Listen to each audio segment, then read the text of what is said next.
بسم اللہ الرحمن الرحیم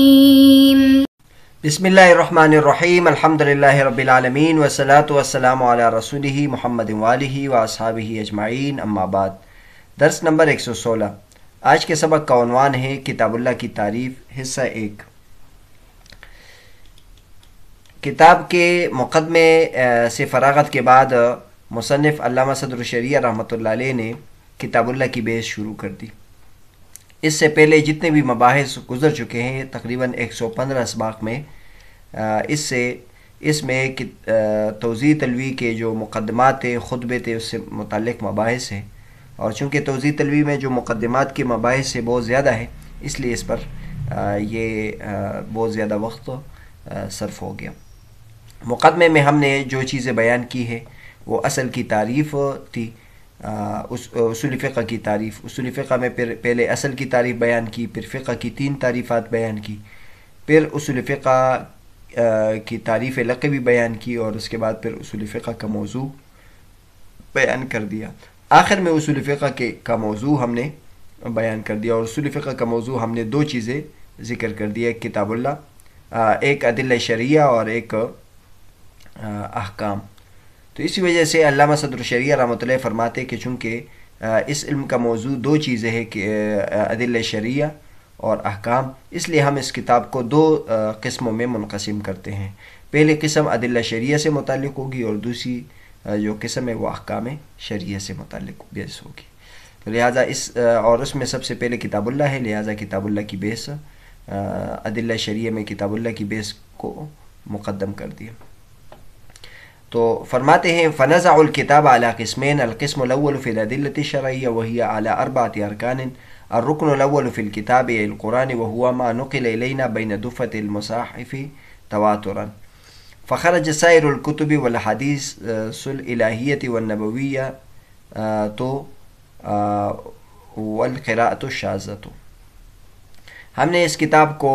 لہٰذا ہم نے اس کتاب کو 2 قسموں پر منقسم کیا۔ پہلے قسم ادلہ شرعیہ کے بارے میں، اور وہ 4 ارکان پر مشتمل ہے۔ رکن اول کتاب اللہ میں یعنی قرآن میں ہے، اور وہ کتاب اللہ کی تعریف یہ ہے کہ جو ہم تک منتقل ہوا ہو 2 مصاحف کے 2 گتوں کے درمیان تواتر کے ساتھ۔ اس تعریف کے ذریعے سے تمام کتب نکل گئی، یعنی تورات، انجیل، زبور، اور اس کے علاوہ دیگر جتنی بھی کتابیں موجود ہیں وہ سب اس سے ممتاز ہو گئی، اور اسی طرح جو احادیث قدسیہ ہے وہ بھی ممتاز ہو گئی، اور اسی طرح جو احادیث نبویہ ہے اس سے بھی کتاب اللہ ممتاز ہو گیا، اور جو شاذ قرات ہے اس سے بھی ممتاز ہو گیا۔ تو بہرحال اس عبارت میں ایک تو علامہ صدر الشریعہ رحمۃ اللہ علیہ نے یہ بیان کیا کہ جب ہم نے موضوع اس علم کا یہ قرار دیا ہے، لہٰذا ہمیں اس کتاب کو 2 قسموں پر منقسم کرنا چاہیے، اور وہ ایک ادلہ سے متعلق اور ایک احکام سے متعلق ہے۔ پھر اس کے بعد پھر ادلہ کی اقسام بیان کر دی کہ ادلہ ہمارے پاس جو ہے وہ 4 ہے، اور اس میں جو پہلی قسم ہے وہ کتاب اللہ ہے۔ پھر کتاب اللہ کی تعریف کی، وَمَا نُقِلَ إِلَيْنَا بَيْنَ دُفَّةِ الْمُصْحَفِ تَوَاتُرًا، اور فرمایا کہ اس تعریف کی یہ جامع معنی تعریف ہے، اس کے ذریعے سے جتنے بھی جو کتاب اللہ اور قرآن مجید کے علاوہ ہے وہ سب اس سے نکل گئے، اور تعریف یہ کی کہ قرآن مجید کے 2 گتوں کے درمیان جو چیز ہم تک تواتر کے ساتھ منقول ہے وہ کتاب اللہ ہے۔ تو اس کے ذریعے سے دیگر کتابوں سے امتیاز ہو گیا، کیونکہ دیگر جو کتابیں ہیں وہ ہمارے پاس 2 گتوں کے درمیان موصول نہیں ہوئے، اور اسی طرح جو حدیث قدسیہ ہے وہ بھی ان 2 گتوں کے درمیان نہیں ہے، وہ دیگر حدیث کی کتابوں میں موجود ہے۔ اس طرح حدیث نبویہ بھی حدیث کی کتابوں میں ہے، 2 گتوں، قرآن مجید کے 2 گتوں کے درمیان نہیں ہے، اور اس طرح جو شاذ قرات ہے تو وہ بھی دیگر کتابوں میں ہے، یا قرات کی کتابوں میں یا حدیث کی کتابوں میں ہے، وہ بھی قرآن مجید کے ان گتوں کے درمیان نہیں ہے۔ اس کے بعد ہم علامہ تفتازانی رحمۃ اللہ علیہ نے جو اس مقام کی تشریح کی وہ آپ کے سامنے ذکر کرتے ہیں۔ قوله فنزع تفريع على قوله فيبحث عن كذا وكذا، يعني بسبب أن البحث في هذا الفن إنما هو عن أحوال الأدلة والأحكام نزع الكتاب أي مقاصده على قسمين، وإلا فبحث التعريف والموضوع أيضا من الكتاب، مع أنه خارج عن القسمين لكونه غير داخل في المقاصد، والقسم الأول مرتب على 4 أركان في الأدلة الأربع: الكتاب ثم السنة ثم الإجماع ثم القياس، تقديما للأقدم بالذات والشرف. وأما بابات الترجيح والاجتهاد فكأنه جعلهما تتمة وتزيينا لركن القياس. قولو ہم تفتزین مطلع فرماتے ہیں کہ فنزعو جو لفظ استعمال کیا ہے یہ مصنف کے اس قول پر متفرع ہیں، فیبحث عن قضا و قضا، اس علم میں ادلہ شریعہ اور احکام سے متعلق بحث ہوگی، لہٰذا ہم نے اس کتاب کو 2 قسموں پر متفرع کیا. یعنی اس سبب سے کہ اس فن میں بحث ادلہ اور احکام کے حوالے سے متعلق ہوتی ہے تو ہم نے اس کتاب کو یعنی اس کے مقاصد کو 2 اقسام پر منقسم کیا، ورنہ جو تعریف کی ہوئی اور موضوع سے متعلق مباحث ہے وہ بھی تو کتاب اللہ میں سے ہے، لیکن وہ دونوں قسموں سے خارج ہے کیونکہ وہ مقاصد میں داخل نہیں ہے. یہاں ایک سوال پیدا ہوتا تھا، اس لیے علامہ صدر تفتازی رحمۃ اللہ نے اس کا جواب دیا. اشکال یہ ہوتا ہے کہ آپ مصنف نے کہا کہ ہم اس کتاب کو 2 حصوں پر منقسم کرتے ہیں، حالانکہ کتاب 2 حصوں پر منقسم نہیں ہے، 3 قسموں میں منقسم ہے. ایک تو ایک ادلہ شریعہ کی بحث ہے اور ایک احکام کی بحث ہے اور ایک مقدمہ ہے. اب تک جتنے میں مباحث گزر چکے ہیں تو اس کا تعلق تو مقدمے سے تھا، لہٰذا یہ کیسے مصنف نے کہا کہ ہم نے 2 قسموں پہ منقسم کیا؟ تو اس کا جواب یہ ہے کہ جو کتاب کے مقاصد ہے اس کو 2 قسموں میں منقسم کیا ہے، باقی پوری کتاب تو 3 قسموں میں ہے، یعنی اس میں مقدمہ بھی شامل ہے، لیکن آگے جب مقاصد شروع ہو رہے تو مقاصد 2 قسم پر ہے. اس لیے فرماتے ہیں کہ نزع الکتاب ای مقاصدہ علی قسمین، والا فبحث التعریف، تعریف اور موضوع کی جو بحث ہے یہ بھی کتاب میں شامل ہے، اور لیکن 2 قسموں سے خارج ہے کیونکہ وہ مقاصد میں داخل نہیں ہے. آگے فرماتے ہیں تفتزین مطلع والقسم الاول مرتب علی 4 ارکان فی الادلۃ الاربع، جو قسم اول ہے وہ 4 ارکان پر مشتمل ہے ادلہ 4 میں، ایک کتاب، سنت، اجماع اور قیاس. اس میں جو اقدم ذات اور شرف کے اعتبار سے اس کو مقدم کیے ہیں، سب سے پہلے دلیل ہمارے پاس جو آئی ہے وہ کتاب اللہ ہے. اس کے علاوہ شرف اور منزلت کے لحاظ سے بھی وہ سب سے اعلیٰ ہے، اس لیے سب سے پہلے ہم نے کتاب اللہ سے بحث شروع کی. اس کے بعد پھر احادیث ہے، اس کا مرتبہ بلند ہے اس لیے اس سے ابتدا کی، پھر اجماع کا مقام ہے، پھر قیاس کا مقام ہے اس لیے اس کو ذکر کر دیا. اس کے بعد ایک اور اعتراض ہوتا ہے کہ آپ نے کہا کہ ہم ادلہ کو 4 مباحث میں تقسیم کریں گے اور اس طرح احکام کو دوسری قسم میں منقسم کریں گے. تو حالانکہ اس کے علاوہ آپ نے ترجیح اور اجتہاد کی بحث بھی کی ہے، تو اس کا جواب دیتے ہیں کہ جو ترجیح اور اجتہاد کے 2 باب ہیں تو گویا وہ قیاس کے لیے ایک ذیل اور تتمہ کے طور پر ہے، تو اس کا تعلق قیاس سے زیادہ تر ہے، اجتہاد کے مباحث اور اسی طرح ترجیح کے مباحث، لہٰذا وہ کوئی الگ بحث نہیں ہے، وہ بھی قیاس کا ایک حصہ ہے. اس کے بعد آگے علامہ تفتزی رحمۃ اللہ فرماتے ہیں قولہ الرکن الاول فی الکتاب وهو فی اللغۃ اسم للمکتوب غلب فی عرف اہل الشرع الی کتاب اللہ تعالی المثبت فی المصاحف کما غلب فی عرف اہل العربیۃ علی کتاب سیبویہ. مصنف نے کہا تھا کہ پہلی قسم وہ کتاب اللہ میں ہے، اور علامہ تفتزی رحمۃ اللہ کتاب کی تعریف فرما رہے ہیں. کتاب کا لفظ چونکہ آیا ہے تو فرماتے ہیں کہ لغت میں اس کو کہتے ہیں جو لکھی ہوئی چیز ہو، تو لغت میں تو ہر لکھی ہوئی چیز کو کتاب کہتے ہیں، لیکن اہل شرع کی اصطلاح میں پھر یہ کتاب اللہ کے ساتھ خاص ہوا. یعنی جب بھی اصول فقہ یا فقہ کی کتابوں میں ہم ذکر کریں گے کہ یہ کتاب اللہ سے ثابت ہے یا کتاب سے ثابت ہے یا اس کا ذکر کتاب میں آیا ہے تو اس سے کتاب قرآن مجید مراد ہوگی جو مصاحب میں مثبت ہے. جس طرح کہ اہل عربیت کے عرف میں سیبویہ کی کتاب کو کتاب کہتے ہیں، تو اگر عربی کی کتاب ہو اور اس میں یہ لکھا جائے کہ یہ کتاب میں یہ بات آئی ہے تو وہاں سیبویہ کی کتاب چونکہ بہت زیادہ مشہور ہے اور وہ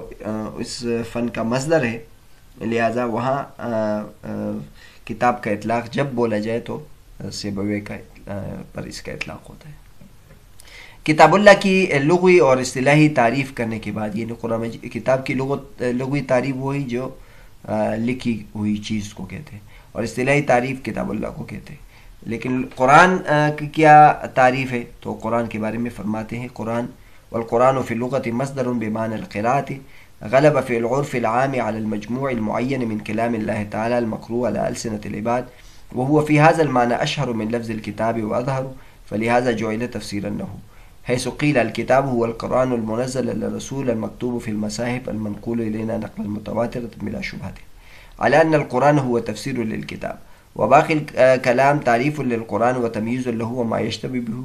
به لا أن المجموع تعريف للكتاب ليلزم ذكر المحدود في الحد ولا أن القرآن مصدر بمعنى المقروء ليشمل كلام الله تعالى وغيره على ما توهمه البعض لأنه مخالف للعرف بعيد للفهم وإن كان صحيحا في اللغة. فرماتے کہ قرآن لغت میں یہ مصدر ہے اور قرات کے معنی میں ہے. عرف عام میں یہ اس مجموعہ معین پر بولا جاتا ہے جو اللہ تبارک و تعالیٰ کا کلام ہے اور جو بندوں کی زبان پر پڑھا جاتا ہے، اور اس معنی میں یہ لفظ کتاب سے زیادہ مشہور ہے اور زیادہ واضح ہے. اسی وجہ سے مصنف نے لہٰذا جعل تفسیرا لہ یا جعل تفسیرا لہ، مصنف نے اس کے لیے تفسیر بنا دیا. چنانچہ کہا جاتا ہے کہ کتاب وہ قرآن ہے جو نازل کیا گیا ہے نبی کریم صلی اللہ علیہ وسلم پر، جو مصاحف میں لکھا ہوا ہے، جو ہماری طرف منتقل ہے تواتر کے ساتھ بغیر شبہ کے. علی ان القرآن هو تفسیر للکتاب، یہ اس بنیاد پر کہ قرآن یہ کتاب اللہ کی تفسیر ہو اور باقی کلام یہ قرآن مجید کی تعریف ہو جائے گی، اس کی مشتبہ چیزوں سے اس کے لیے ممتاز کرنے والی بات ہو جائے گی. نہیں ہے کہ یہ مجموعہ کتاب اللہ کی تعریف ہے تاکہ حد میں محدود لازم نہ آئے. ولا اور نہ یہ بات ہے کہ قرآن مصدر بمعنی المقروء ہے تاکہ کتاب اللہ اور غیر کتاب اللہ کو شامل ہو، جیسے کہ بعض حضرات کا وہم ہے، کیونکہ یہ عرف کے مخالف ہے اور فہم سے دور بات ہے، اگرچہ لغت کے اعتبار سے درست ہے. علامہ تفتزانی رحمۃ اللہ پر قرآن مجید کی لغوی اور اصطلاحی معنی بیان کرے. قرآن لغت میں مصدر ہے بمعنی قرات یعنی پڑھنا، لیکن عرف عام میں پھر اس مجموعے پر اس کا اطلاق ہونے لگا جو اللہ تبارک و تعالیٰ کا کلام ہے اور دو گتوں کے درمیان بند ہے. لوگ اس کی تلاوت کرتے ہیں، یعنی جو عرف میں مشہور ہے قرآن، اس کا اطلاق، حالانکہ لغت کے اعتبار سے قرآن کا معنی ہے پڑھنا. آگے تیسری بات علامہ صدر تفتزانی رحمۃ اللہ فرماتے ہیں کہ قرآن مجید پر الکتاب کا اطلاق بھی ہوتا ہے اور القرآن کا بھی اطلاق ہوتا ہے، لیکن الکتاب کے بنسبت القرآن زیادہ مشہور ہے اور زیادہ واضح ہے. اسی وجہ سے مصنف نے یہ لفظ استعمال کیا. اوپر اگر آپ دیکھیں الرکن الاول فی الکتاب ای القرآن، یعنی پہلے کتاب اللہ کا ذکر کیا اور پھر اس کی تشریح القرآن کے ساتھ کی. اور آپ کو یہ پتہ ہے جب ہم ایک لفظ کی تشریح دوسرے لفظ کے ساتھ کریں گے تو دوسرا جو لفظ ہوتا ہے وہ زیادہ واضح ہوتا ہے اس کے ذریعے سے، تاکہ یہ اس کے لیے تفسیر ہو. اسی وجہ سے مصنف نے بھی اس کے لیے تفسیر بنا دیا اور مصنف نے کہا الکتاب کہا جاتا ہے الکتاب هو القرآن المنزل علی الرسول المکتوب فی المصاحف المنقول الینا نقلا متواترا بلا شبہۃ. عام طور پر آپ نے جو کتاب اللہ کی تعریف پڑھی ہوگی تو یہ تعریف ہے، لمبی تعریف ہے. اس کے بعد میں انشاءاللہ آگے بحث آ جائے گی کہ بعض حضرات نے یہ پوری تعریف کی ہے، بعض حضرات نے ان میں سے کچھ اوصاف کو کم کیا ہے، اور مصنف نے جو تعریف کی ہے اس میں سے تو بہت ہی کم اوصاف ذکر کی. اس کی کیا وجہ ہے؟ تو عام طور پر جو تعریف ذکر کی جاتی ہے یہ تعریف ذکر کی جاتی ہے کہ الکتاب، اور اس کی تعریف هو القرآن المنزل علی الرسول المکتوب فی المصاحف المنقول الینا نقلا متواترا بلا شبہۃ. انشاءاللہ اس کی تفسیر آگے آ جائے گی. یہ جو تعریف کی جاتی ہے یہ اس بنیاد پر کہ قرآن یہ کتاب اللہ کی تفسیر ہے. یہ نہیں ہے کہ یہاں سے تعریف شروع ہو گئی هو القرآن المنزل علی الرسول، الکتاب کی تعریف هو القرآن المنزل علی الرسول، بلکہ نہیں، یہ جو هو القرآن کہا یہ سب سے پہلے ہم نے الکتاب کی تشریح کی اور پھر المنزل علی الرسول المکتوب فی المصاحف یہاں سے تعریف شروع ہو جائے گی. تو یہ درست طریقہ ہے کہ سب سے پہلے جو قرآن کا لفظ ہے یہ الکتاب کے لیے تشریح ہو جائے گی اور پھر آگے المنزل سے تعریف شروع ہو جائے گی. یہ فرماتے ہیں الان القرآن و تفسیر للکتاب، و باقی کلام یہ قرآن مجید کی تعریف ہو جائے گی، اس کے لیے تمیز ہو جائے گی اس مشتبہ چیزوں سے. یہ مطلب نہیں ہے کہ پورا مجموعہ قرآن مجید کتاب اللہ کی تعریف ہے، اور اگر اس پورے کو کتاب اللہ کی تعریف قرار دے تو پھر یہ محدود کا ذکر حد میں لازم آ جائے گا، کیونکہ ہم جب تعریف کرتے ہیں کسی چیز کی تو اس چیز کو دوبارہ ذکر ہم نہیں کرتے،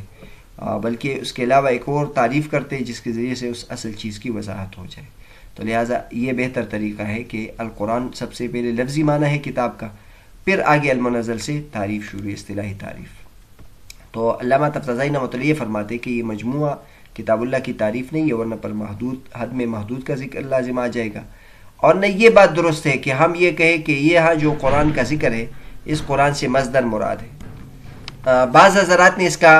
یہ طریقہ اختیار کیا ہے کہ مصنف کی کتاب کی عبارت میں کہ رکن الاول فی الکتاب، یہاں سے آگے پوری تعریف مراد لی ہے، القرآن هو ما نقل الینا بعد نزول المصاحف تواترا، یا یہاں بھی انہوں نے یہ کہا ہے کہ الکتاب هو القرآن، تو هو القرآن المنزل علی الرسول، یہاں سے تعریف مراد لی ہے. پھر جب ان پر یہ اعتراض ہوا کہ اس میں تو محدود کا ذکر حد میں لازم آ گیا، تو انہوں نے اس کا جواب یہ دیا ہے کہ یہ جو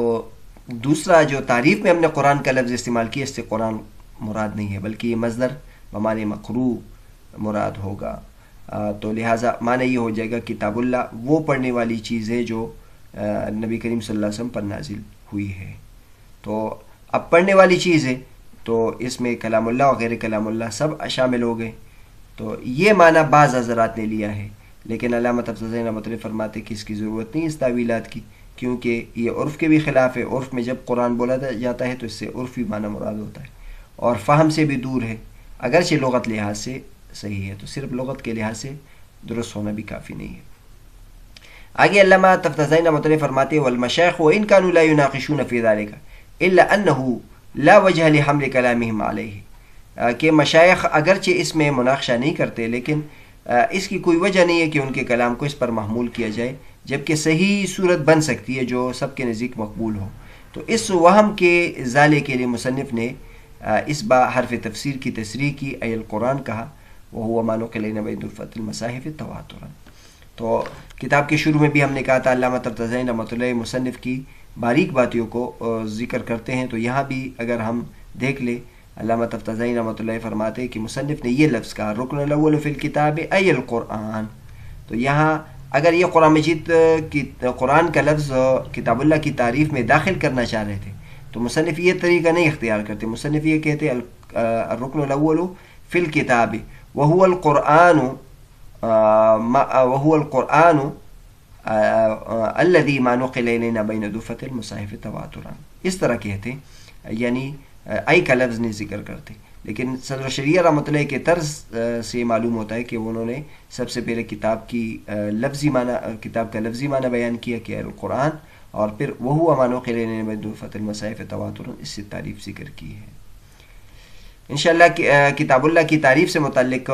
دیگر مباحث اگلے سبق میں بیان کریں.